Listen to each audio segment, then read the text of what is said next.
তিলোত্তমা তিলোত্তমা বলেছিলে আমায়, ব্যাখ্যা করে বলেছিলে, তিল তিল করে আর তো সৌন্দর্যের পুঞ্জীভূত প্রতিমা।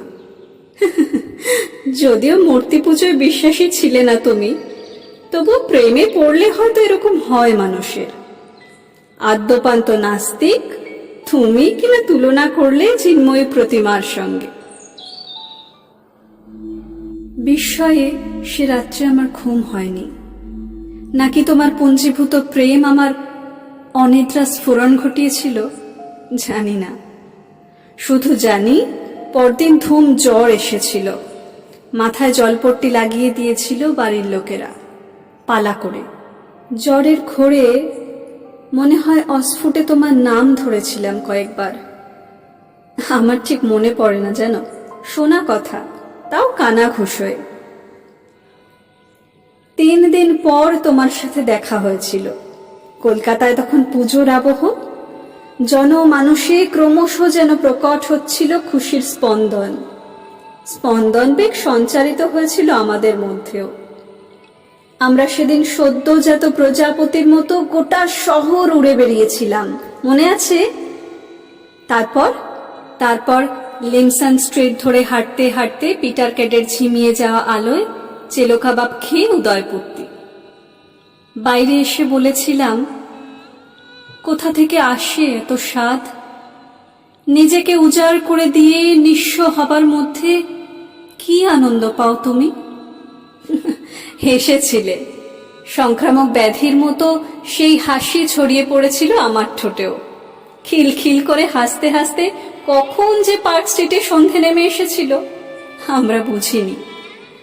তুমি বলেছিলে, আলোয় ভাসছে তিলোত্তমা, ঠিক যেন তুমি, উজ্জ্বল প্রবাহমান, অথচ কি ভীষণ ব্যক্তি স্বাতন্ত্র্য নিয়ে বয়ে চলেছে।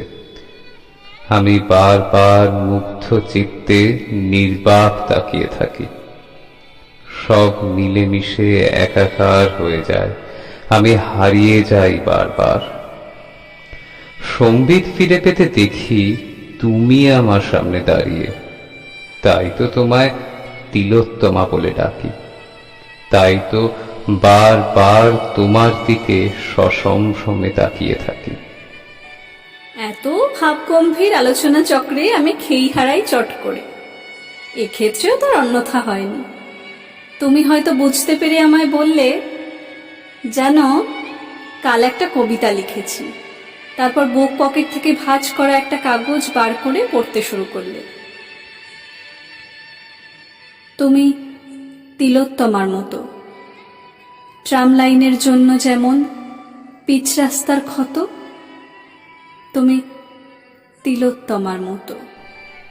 সেই ক্ষতরই প্রলেপ লাগায় যারা, তাদের দলে অবাক হয়েও না ওদের সাথে আমায় দেখতে পেলে। তোমার ক্ষতয়ে আঙুল রাখি, এইটুকু তো চাওয়া, সেই কারণেই ওদের দলে নাম লেখাতে যাওয়া। চাহিদা প্রেমে থাকে, ওরাও জানে, তাই আমাকে ওদের দলে রাখে। রোড রোলারের চাকায় আমি হাত রেখেছি কত, জ্বলন্ত হাত ঢাকছি আমি তিলোত্তমার ক্ষত। প্রলেপ লাগায় শহর জুড়ে, দিনান্তে পাই তুষ্টি। আমার তিলোত্তমা, সে যে তোমার মতোই মিষ্টি। এই যে কদিন আগে জ্বর বাঁধালে, গত সপ্তাহের একেবারে শেষ ভাগে, আমি সেদিনও টের পেয়েছি। গরম ছিল খুব। তিলোত্তমা সেদিন ডেকে বলল, মেহবুব, পুড়ছি আমি, দেখছ নাকি রোদের অমন তেজে? বর্ষাটা কি এক তুরিতে, তিলোত্তমা ভিজে। নিম্নমুখী তাপ, তিলোত্তমার জ্বর হয়েছে, আমার মন খারাপ। জ্বরের শেষে আবার এলে তিলোত্তমা তুমি। তিলোত্তমা আমার পুজোর অর্ঘ্য।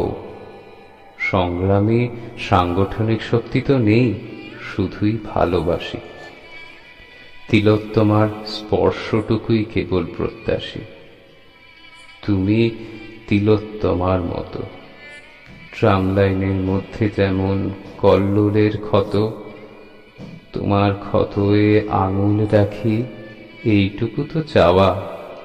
সেই কারণেই ওদের দলে নাম লেখাতে চাওয়া।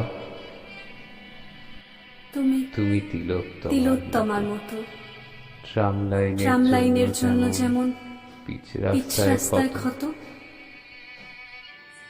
আমার দু চোখ ঝাপসা হয়ে এলো। আলোকিত শহরের আলোক বুদবুদ দেখতে দেখতে শুনতে পেলাম সাক্ষীর আওয়াজ। কোথায় যেন বীরেন্দ্র কৃষ্ণ ভদ্র বলছেন, আশ্বিনের শারদ প্রাতে জেগে উঠেছে আলোকমঞ্জিত, ধরণীর বহিরাকাশে অন্তরিত মেঘমালা, প্রকৃতির অন্তরাকাশে জাগরিত জ্যোতির্ময়ী জগন্মাতার আগমন বার্তা, আনন্দময়ী মহামায়ার পদধ্বনি অসীম ছন্দে বেজে উঠে রূপলোক ও রসলোকে আনে নবভাব মাধুরীর সঞ্জীবন। তাই আনন্দিতা শ্যামলী মাতৃকার চিন্ময়ীকে মৃন্ময়ীতে আবার